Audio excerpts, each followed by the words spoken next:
All right, seventh grade. Well, we're looking here. Write the percent as a decimal or the decimal as a percent. Well, the first thing we want to make sure that we understand is that percent here means per 100 or per 100. Whenever we see the word percent, we are thinking about the number 100. So this is write the percent as a decimal or the decimal as a percent.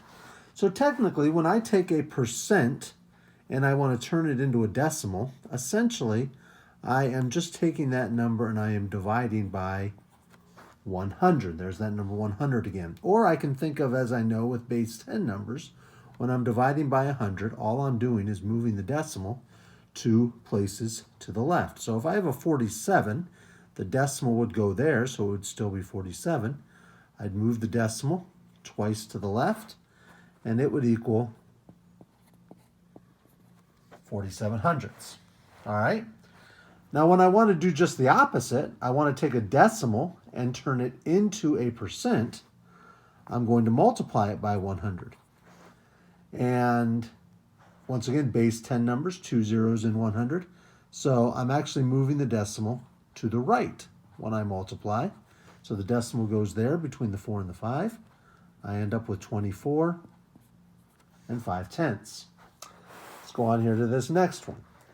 52.9%. It's a percent. I want to turn it into a decimal. So I'm dividing by 100, which means I'm going to take the decimal and move it 2 places to the left.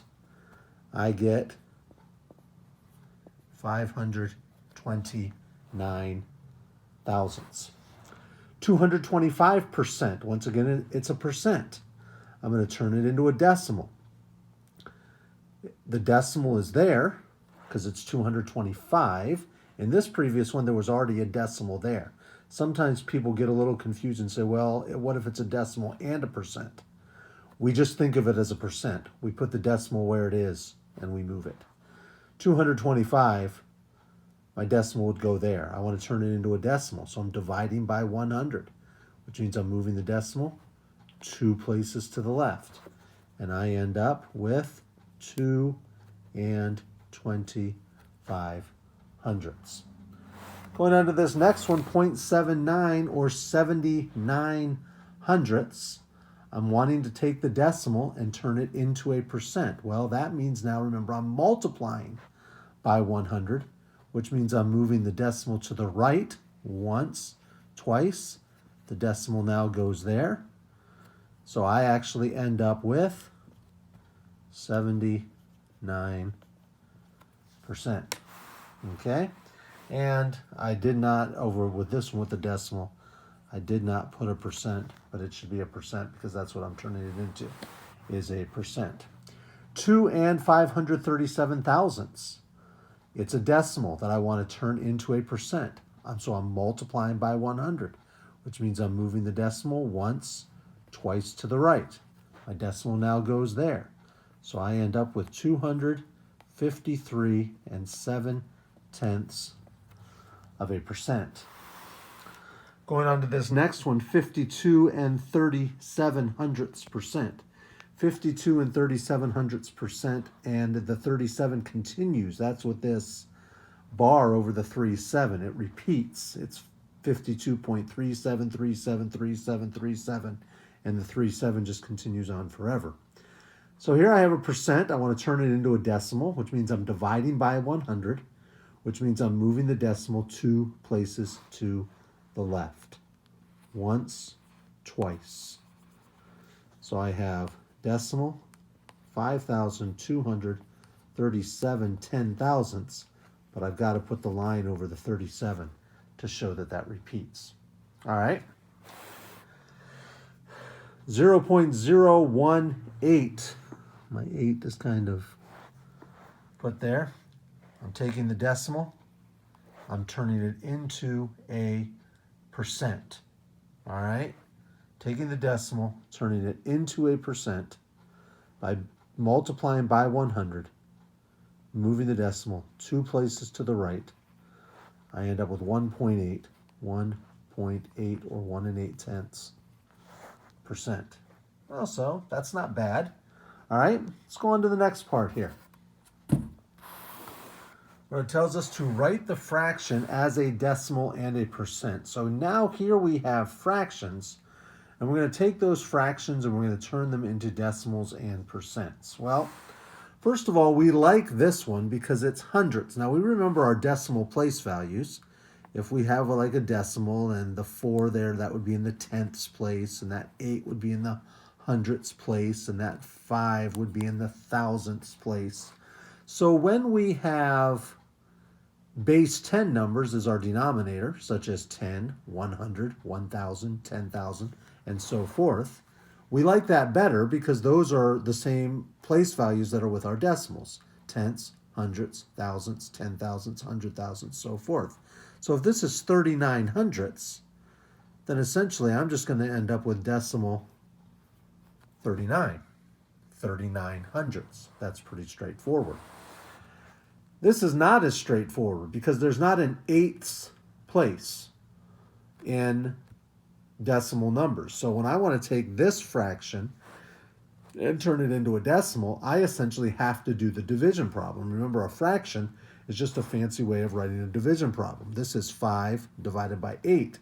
So I have to do some long division and take 8 into 5. Well, that's not too bad because I know that I can just take a decimal 0 and make it 5.0, put my decimal straight up. Okay. 8 can go into 50 6 times. 6 times 8 is 48. 50 minus 48 is 2. I need to add another 0 there because I cannot end up with a remainder. I need to drop that 0 down. 8 can go into 20. 2 times 8 is 16. 20 minus 16 is 4. Once again, cannot end up with any left over. So I have the 0. Bring that 0 down. 8 can go into 40. 5 times, and I know there's none left over because 8 times 5 is 40. 5/8 of the fraction as a decimal, 0.625, 625 thousandths. All right, 17 over 6, or 17 divided by 6. Well, let's come down here. Let me see, what do I want to do? Let's bring this one over here where I've got a little more room. I'm going to kind of erase this one that we just did. And we're going to go ahead and do 6 going into 17. We're doing 17 divided by 6. Well, 6 can go into 17 twice. 2 times 6 is 12. 17 minus 12 is 5. I add a decimal and a 0. Have to bring that decimal straight up. Drop the 0 down. Okay. 6 can go into 50. 8 times 6 is 48. All right, 50 minus 48 is 2. Can't end up with a remainder, so I drop the 0. I bring it down. 6 can go into 20. 3 times 6 is 18. 20 minus 18 is 2. And I'm starting to see what's going to happen here, because I keep ending up with 2. So I'm going to be adding a 0, bringing the 0 down, and 6 is going to be able to go into 20 3 times again. So that's going to be another 3 up here. 3 times 6 is 18 again. 20 minus 18 is still going to be 2. And I see that I'm going to get a 3 that continues. So basically, 17 over 6 as a decimal is going to be 2 and 83 hundredths, but that 3 is going to keep repeating, just like it did there in my decimal problem. 1 over 750. Well, there's a variety of things that we can do with this, okay? Essentially, it's just going to be 1 divided by 750. All right, so if I come over here, if I take 750, and I've got to take that into 1. Now, I've got a decimal here, and if I add a decimal 0 and I put that decimal straight up, this part is very important, 7th grade, because it's a detail that sometimes I know that students don't follow. Since a decimal is here, now of course, if I look at what's happening here, I'm going to give myself a little room, not a whole lot of room on this dry erase board, but that's okay. I know that 750 can't go into 10, but if I put that 0 here, it can't go into 100 yet either. I have to get it all the way up to 1,000 to be able to say, well, 750 can go into 1,000 one time. Where my decimal is, though, cannot change, which means that I have to have a 0 here and I have to have a 0 there. Zeros do not matter all the time with decimals. It just depends on the situation. So I just wanted, this was a good example because I wanted to point out you got to have these zeros here. So now we just continue with the problem. 1 times 750 is 750. Now if I were to do 1,000 minus 750, that's not a difficult subtraction problem, but you'd get 250 when it was all said and done. Now, which is good because that's less than 750. Now I take the 0 down, put that here. Now if I'm thinking 750 was to be rounded to 800, if that's what I was thinking. And then I'd say, well, 8 can go into 25 3 times. So I think 750 can go into 2,500 3 times. So I come over here, I do 750 times 3 to see what that's going to equal. 3 times 0 is 0. 3 times 5 is 15. Put the 5 down, carry the 1. 3 times 7 is 21. Plus the 1 is 22. 2,250. I like that, so I'm going to go ahead and go 3. I'm going to go 2,250. But what's going to be interesting is, once again, I'm going to end up with 250, which tells me that that 3 is going to repeat. The 1's not going to repeat, just the 3 is going to repeat. Because I'm going to add a 0 and bring it down, then I'm going to be back to 2,500, as you can see here. And it's just going to keep on repeating. So as a decimal, 1 over 750 is equivalent to 13. I just get a lot of traffic in here, a lot of stuff going on. But you get the idea. It's going to be 13 10,000ths, tenths, hundreds, thousands, 10,000ths. But that 3 repeats. And so that just kind of keeps on going. All right, last one here, 23 over 9, or 23 divided by 9. All right, so I'm going to come over here, and we're going to say, well, 9 is going to go into 23. 9 goes into 23 twice. 2 times 9 is 18. 23 minus 18 is 5. I'm going to add a decimal 0. I'm going to bring that decimal straight up. All right. Going to bring this 0 down. 9 can go into 50 5 times. So right now I've got 2.5. 5 times 9 is 45. 50 minus 45 is 5. And I'm starting to see what's going to happen here. If I were to add another 0, I'd bring it down, I'd have 50. 9 could go into 50 5 times. So I'd be putting another 5 up there. So that tells me the 5 is going to repeat. 9 times 5 is still 45. And I would just keep ending up with 5 and 0. And so my 5 would repeat. So that tells me that 23 over 9 equals 2 5/10. But the 5 repeats.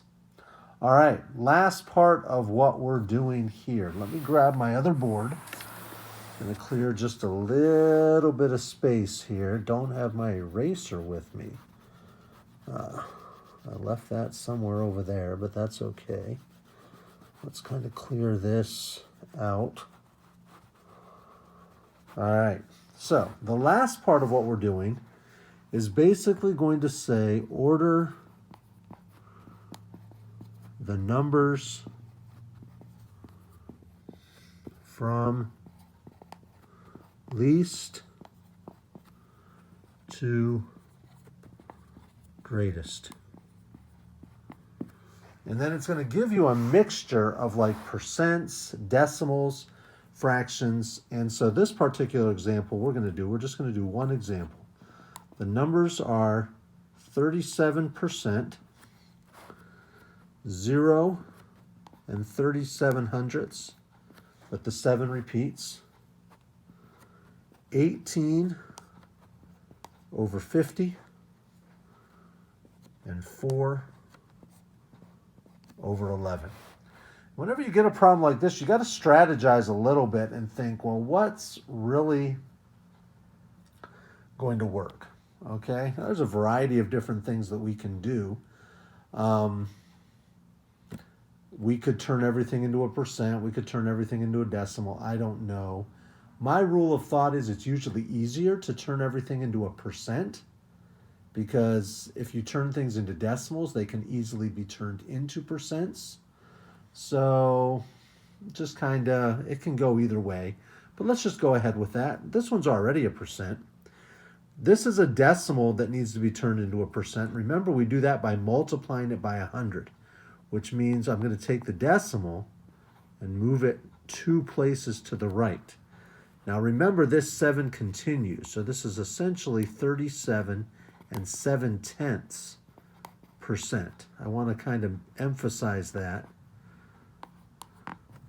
37 7/10%, now with 37%. Now 18 over 50, that's not going to be hard to turn into a percent, because 18 over 50 can easily be turned into something over 100. I know that 50 times 2 is 100. So if I do 18 times 2, that's not hard. That's just some scratch work. 18 times 2 is 36. Time for a new marker here before I do the next video. 18 times 2 is 36. So that's 36 over 100, which means that this number here is equivalent to 36%. Once again, I'm getting a lot of traffic, but you can see how everything's a percent. Now 4 over 11, I can turn that into a percent by just turning it into a decimal. So I'm going to take 11 and I'm going to go into 4, but I know I can't go into 4, so I'm going to go into 4.0, and or I'm going to think of that as 40. 11 can go into 40 3 times. I'm going to clear some space there. 3 times 11 is 33. It's really time for a new marker here, but we're going to get through. 40 minus 33 is 7. Can't end up with a remainder, so I'm going to add a 0. I'm going to bring it down. 11 can go into 70 6 times. 6 times 11 is 66.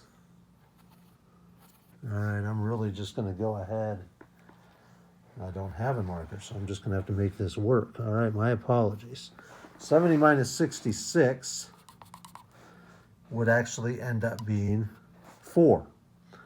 All right, so I'm back to where I was before, where I can end up with a remainder. Okay, and if I go ahead and put this up here, I end up with a 4. Can't end up with a remainder, so I'd add a 0. I'd bring it down to here and make 40. 11 can go into 40 once again 3 times, and then you should start to see what's going to happen here. 11 times 3 is 33. 40 minus 33 is 7. I would add another 0. I'd bring it down. 11 can go into 76 times.